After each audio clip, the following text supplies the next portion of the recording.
Vamos conversar com Marcelo Fetti, secretário de Desenvolvimento Econômico de São José, né, que está aqui conosco no estúdio da Jovem Pan News, para a gente falar um pouquinho, né, desse cenário, como o trabalho do secretário Fetti conseguiu ali desenvolver São José, né, e acima de tudo, São José já se destacou nacionalmente na questão da geração de empregos, né, é um canteiro de oportunidades em Santa Catarina e mais. Na área da tecnologia, São José tem se destacado bastante. Aliás, toda a grande Florianópolis, né? Nós vivemos num Vale do Silício.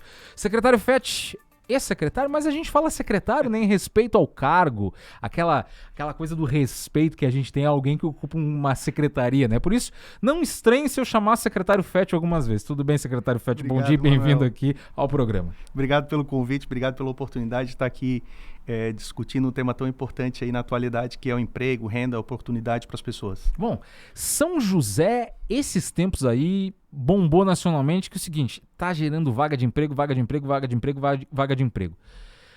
No contexto político, como é que é o trabalho interno para conseguir que São José virasse isso? Ou seja, que promovesse essa virada de chave, né? Porque muitas das pessoas hoje, elas trabalham, por exemplo, em Florianópolis e dormem em São José. Mas fazer com que as vagas sejam geradas ali em São José, me parece que é um trabalho político bem forte, né? Que o senhor teve lá com o prefeito Orvino também para garantir isso. Sim, isso aí, Manuel, foi uma prioridade desde o primeiro momento da gestão do prefeito Orvino, que eu tive a honra e a alegria de participar até dia 31 de março aí do último desse ano, né? O prefeito Orvino, ele me convidou para escrever o plano de governo dele, lá quando ele era candidato, e uma das coisas que ele colocou como prioridade era a melhoria do ambiente de negócio voltada à geração do emprego e renda e oportunidade para as pessoas, para o cidadão do município. Isso foi colocado no plano de governo, o prefeito aprovou e tão logo ele iniciou o mandato dele, ele já colocou em prática um programa que chama-se Avança São José, que é um conjunto de políticas públicas que foram coordenadas pelo prefeito, com o objetivo de melhorar o ambiente de negócio, facilitar a atividade empresarial. Então teve um conjunto de ações coordenadas para diminuição da burocracia, para facilidade de abertura de empresa. Veja que... A burocracia ainda é o principal problema. Sem dúvida.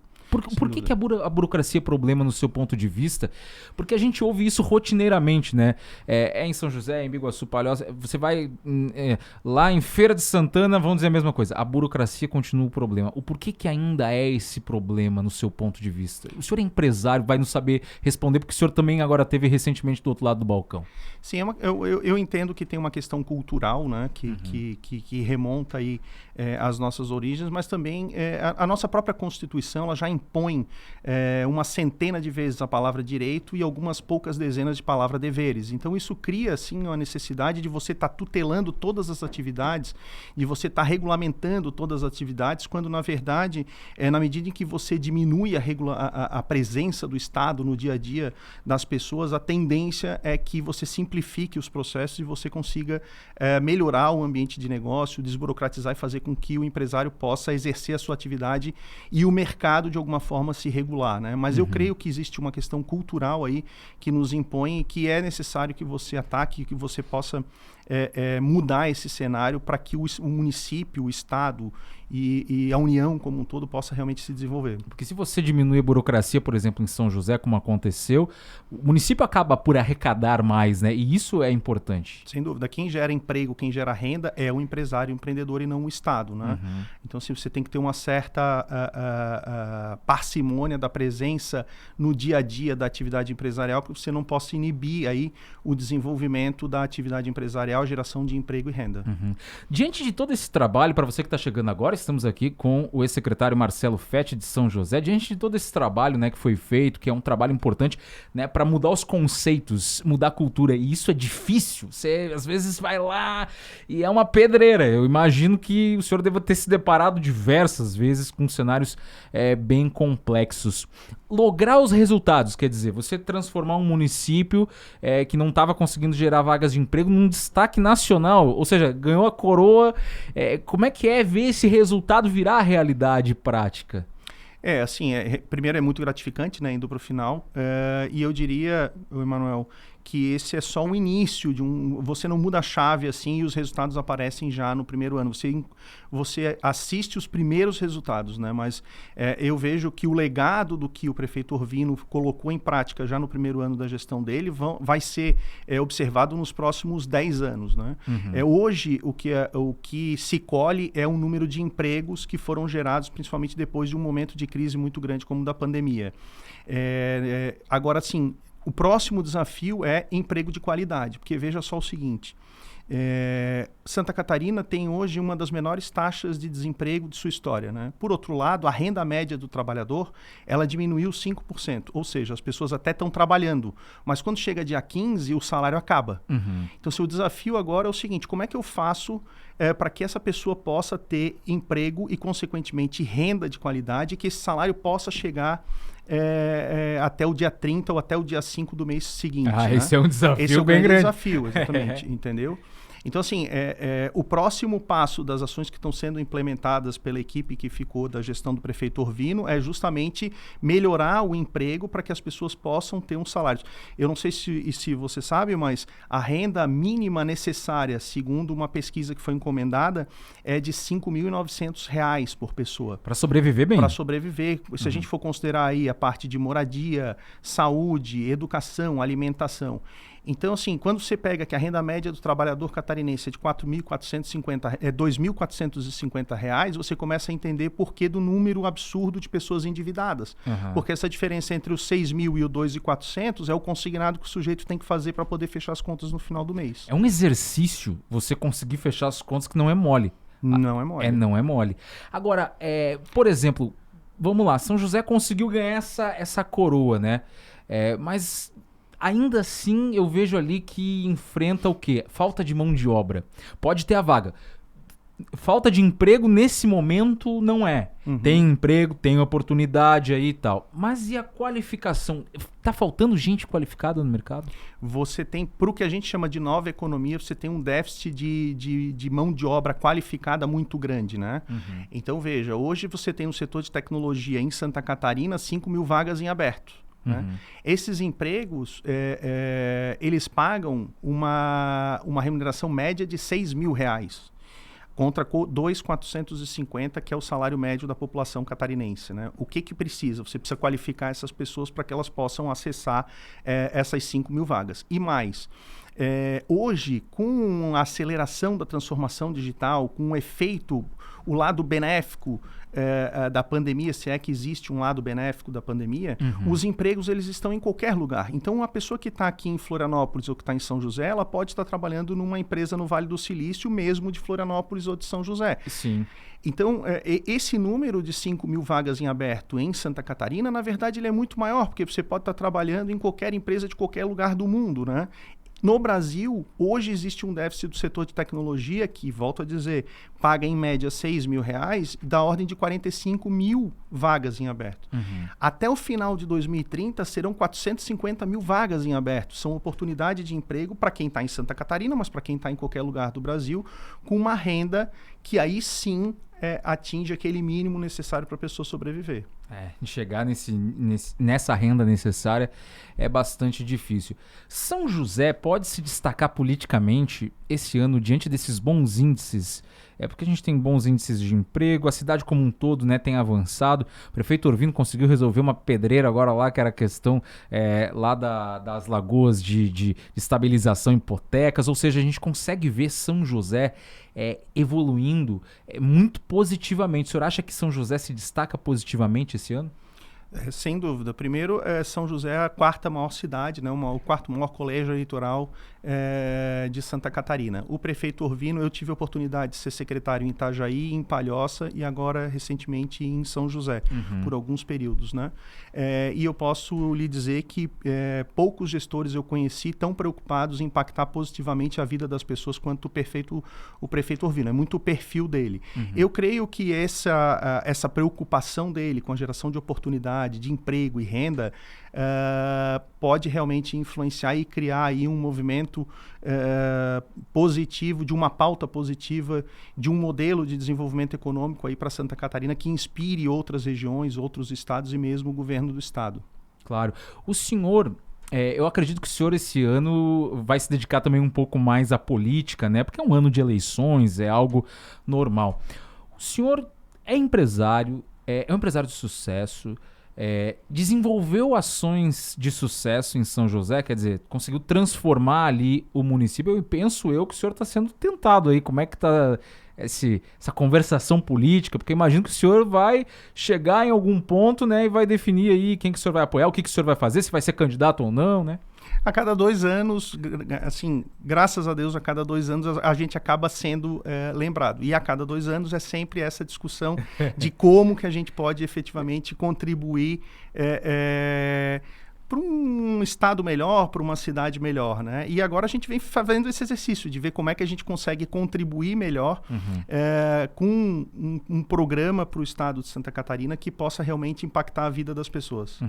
No caso do estado, que é algo mais macro, é que São José você trabalha com uma realidade ali que é muito de São José.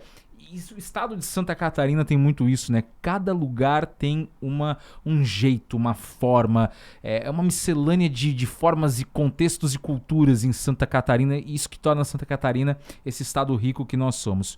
Olhando num contexto mais macro, o senhor lá, o que ofereceria para o estado se diferenciar do que temos hoje?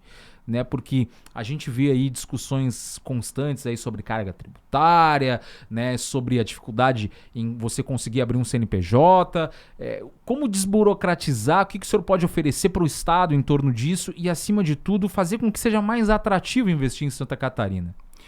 Eu diria o seguinte, Manuel, a grande meta de qualquer pessoa que assumir a gestão do governo do estado no próximo mandato vai ser dobrar a renda média das pessoas, né? Porque existe realmente um gancho, um gap muito grande entre o que precisa para viver e aquilo que as pessoas efetivamente ganham. Essa construção de política pública, ela deve respeitar a realidade das localidades, como você bem colocou, né? Cada região tem uma vocação econômica e isso precisa ser respeitado quando você monta aí um programa de governo, quando você monta um conjunto de políticas públicas. Aliás, o senhor já montou quantos programas de governo? O senhor montou uma dezena, eu acho. É bastante, né? Então, vocês viram, nós estamos conversando com alguém experiente, né? Que sabe o que tem que ser oferecido.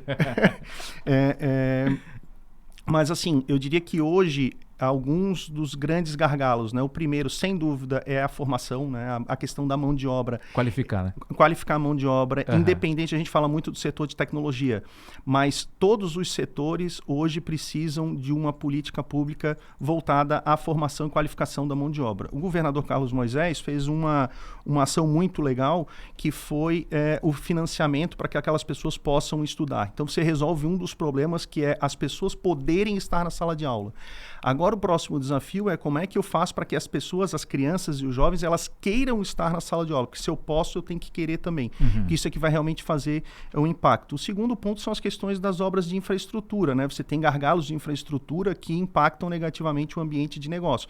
Quer dizer, acaba ficando muito caro você produzir em determinadas regiões do estado. Ainda assim, nós somos competitivos por uma série de razões, mas isso é um conjunto de problemas que impactam realmente negativamente aí. Quando o senhor fala de infraestrutura, é estrada, o que é? Sem dúvida, né? Você tem um problema sério da BR-470, da BR-282, da BR-153. Então, sim, tem uma série que são as principais artérias de escoação da produção de Santa Catarina, né? E isso impacta no custo, né? Impactando no custo, acaba impactando na produtividade, na competitividade do produto catarinense, né? Então, isso é um outro gargalo importante que precisa ser contemplado aí em qualquer programa de governo que quem queira realmente fazer a diferença nos próximos 4 anos. Porque existe um ditado que diz o seguinte: que nos trouxe até aqui não é garantia de que vai nos levar para o futuro, né? Então, todo esse espírito empreendedor do povo catarinense, a resiliência, as boas gestões que se sucederam, elas não são garantia de que a gente vai poder ter aí um futuro diferente aí, pensando em termos de desenvolvimento econômico. Olhando nesse contexto, você pega, pelo menos hoje, a gente tem pelo menos uns 5 candidatos já definidos ao governo de Santa Catarina. O senhor acha que todos eles estão sensíveis a isso? Quer dizer, a gente precisa impulsionar o Estado economicamente, como aconteceu lá em São José, que o senhor trabalhou com o prefeito Orvino, mudou o contexto da cidade, mudou o conceito de São José. É possível que todos estejam sensíveis a isso? Olha, precisamos mudar o conceito de Santa Catarina. Santa Catarina precisa ser enxergada de outra forma, porque, vamos lá, é difícil investir em Santa Catarina. você tem um estado maravilhoso e tal, mas às vezes tem tanta amarra, tanta dificuldade, tanto problema, né? Como mudar isso? Como que os candidatos têm que passar, no seu ponto de vista, isso pro eleitor, para que eles o apoiem, né? Mudar esse conceito. Acho que passa muito pela cultura, e comportamento é algo difícil de mudar também. Vamos pro final da primeira parte da pergunta, né? Eu acredito que sim, que todos os candidatos estão imbuídos desse espírito público de melhorar a vida do empreendedor e das pessoas de um modo geral, né? O que a gente tem que analisar é o como, né? Quais daqueles candidatos realmente têm um conjunto de propostas, um conjunto de políticas públicas que realmente possam fazer com que a gente possa melhorar a vida das pessoas, que seja mais fácil empreender, gerar emprego e renda para as pessoas no estado de Santa Catarina. Vamos às participações aqui, já tem algumas pessoas participando através do nosso WhatsApp, 988-37-1033, 988-37-1033, e também no nosso canal no YouTube Jovem Pan Floripa. Você acessa lá e acompanha a transmissão ao vivo do Jogo do Poder. Aqui, ó, o Marcos Lacal diz o seguinte: gostaria de perguntar ao secretário, não adianta, a gente fala secretário, né? Porque o homem era secretário, não adianta. Gostaria de perguntar ao secretário sobre o que ele sempre colocou como assuntos de importância nas pautas em São José. Como ele vê esses dois assuntos, que no caso é a educação e geração e a geração do futuro. Educação e a geração do futuro. Então, Geração do Futuro é o principal programa que a gente implantou, que eu implantei quando estava à frente lá da Secretaria de Desenvolvimento Econômico. É um programa que foi concebido junto com uma série de parceiros, né, com a Federação das Indústrias por meio do SESI, do SENAI, o SEBRAE, a Junior Achievement, o Instituto PROA. Então, um conjunto de parceiros que nos ajudaram a concepção desse programa, que iniciou do 1º ao 9º ano, e que a gente quer levar eles até as pessoas que já estão aí dentro do mercado de trabalho, né?